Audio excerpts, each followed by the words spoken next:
上帝挑選這一切群組，可參過我，曾忍得過火。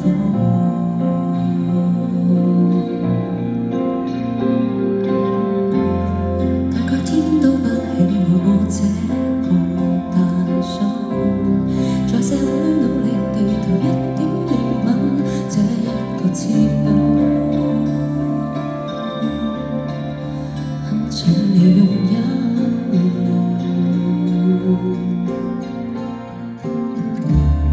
能平凡已是福氣，更別妄想公平。神如何創造我們，引人入勝，難道靠即興？神讓你看到我已經歷夠多，難道你也不願去拯救我麼？連呼吸都錯，總喘息都貪心了麼？求求讓我平靜過，如流量已成河，可不可改寫這結果？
誰願意了解我去給我轉機？